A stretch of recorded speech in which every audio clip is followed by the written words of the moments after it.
Hello and Assalamu alaikum. I hope you well. Today learn best grammar and lesson focused grammarly English. Can include.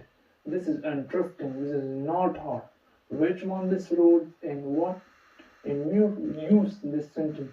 This is important for my daily life and another daily life and another language learn. د کان او کوډ دا په انګلیسي ژبه کې چې تاسو ته په سکرین ښکاري دا مهم دي. ډېر زیات کارېدونکي الفاظ دي په انګلیسي ژبه کې او دا څه معنا لري، چېرته استعمالېږي، د دې رولز او قانون د دې حقیقي معنا څه ده. کان او کوډ د وړتیا قابلیت ښودلو لپاره کارول کېږي. زه کولی شم، تاسو کولی شئ، هغوی کولی شي. وړتیا او قابلیت ښیي. کان او کوډ د وړتیا او قابلیت ښودلو لپاره کارول کېږي. کان څه معنا لري او کوډ څه معنا لري. کان او کوډ کولی شم. کان کولی شم، زه کولی شم، ته کولی شي، هغه کولی شي. کوډ کولی شو. کوډ د دې کان پاست فارم دی، یعنې تېر حالت دی. ته کولی شي، هغه کولی شو، ما کولی شو. د دې ذاتي معنا کولی شو او د کان ذاتي معنا کولی شم یا کولی شي. زه کولی شم، ته کولی شي یا هغه کولی شي او د وړتیا قابلیت ښودلو لپاره کارول کېږي. زه تاسو ته یو څو اګزامپل درکوم، انشاءالله هغه سره پوهېږئ.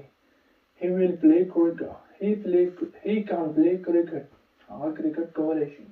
He can play cricket. هغه کرکټ کولی شي.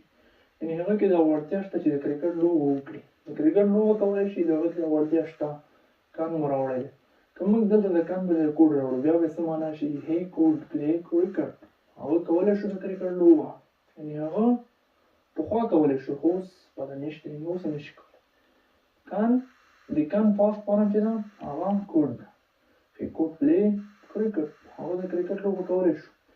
یعنې زه یو بل اګزامپل درکوم. I can speak an English language. زه په انګلیش ژبه خبرې کولی شم. I can speak an English language. زه کولی شم په انګلیش ژبه خبرې، یعنې ما کې د وړتیا او قابلیت شته. که زه د دې کان پر ځای کوډ راوړم نو ډېر زیات تغیر پکې راځي.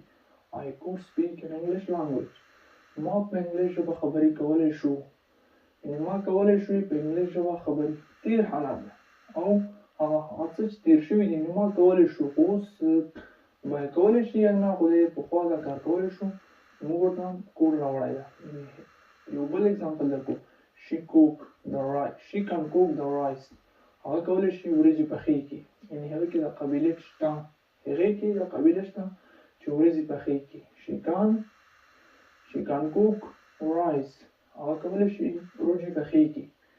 یعنې رایس پخه کړي. او که چېرته موږ د کان په ځای کوډ راوړو بیا به یې څه معنا شي؟ هغې کولی شو وریجې پخې کړي. She could cook rice. She could cook the rice. هغې کولی شو وریجې پخې کړي. هغې کولی شو وریجې پخې کړي. هغه کولی شي وریجې پخې کړي. یعنې د تېر حالت لپاره به موږ کان راوړو، د اوسني حالت لپاره به موږ د تېر حالت لپاره د تېر حالت لپاره به موږ کوډ راوړو. یعنې ما کولی شو. او د اوسني حالت لپاره به موږ کان راوړو. یعنې هغه په یو ښکلي غږ تلاوت، یعنې هغه کولی شي په یو ښایسته غږ تلاوت وکړي.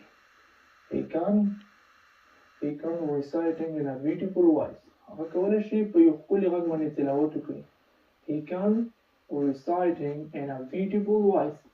هغه کولی شي په یو ښکلي غږ باندې تلاوت وکړي. که موږ سره د کان په ځای کوډ راوړو بیا به یې څه په معنا شي؟ یعنې هغه کولی شو په ښکلي غږ باندې تلاوت وکړي. یعنې نعتو تلاوت وکړي. She could reciting in a beautiful voice. هغه کولی شو په یو خوږ غږ باندې تلاوت وکړي. یعنې هغه دا کار پخوا کولی شو، اوس پته نشته. هغه دا کار پخوا کولی شو، یعنې هغه کولی شي تلاوت وکړي. هغه کولی شي تلاوت وکړي په ښکلي غږ باندې. پکې دا وړتیا شته. او هغه کولی شو چې په خوږ غږ باندې تلاوت وکړي. هغه کې دا وړتیا وه.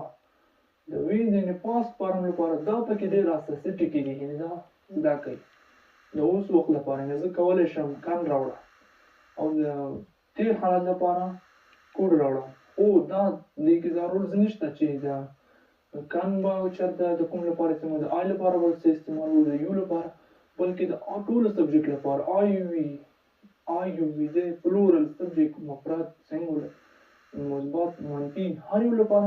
منفي خو بیا خیر دی، خو دا موږ مثبت لپاره به کان راوړه. د ټولو لپاره کان استعمالوه چې د هر سبجیکټ مخې ته درته خو یوازې چې مفرد وي، یوازې چې مثبت وي. د منفي کې بیا کناډ راځي خو بیا خیر دی بابا بیا پوه شئ د ټولو سبجیکټ لپاره کن استعمالوه او د ټولو سبجیکټ لپاره کن او کوډ راوړه یعنې دې کې دا نشته چې د دې لپاره دې استعمالوه د ای لپاره د آ یو وي دی هي شي ایټ پلورل مفرد سنګولر د ټولو لپاره کان او کان راوړه د حال پرزنټ کې او د تېر شوي حالت لپاره د پاس لپاره کوډ راوړه نو زه امید کوم چې تاسو به کان او کوډ پېژندلي وي دا درسره وکاروئ په دې سره خپل انګلیش بنیادي کړئ یعنې دا د انګلیش یو څه اساسي الفاظ وو. See you another lesson in another topic in another language in another lesson. Best luck and see you for more video and more lesson. Best luck. Goodbye.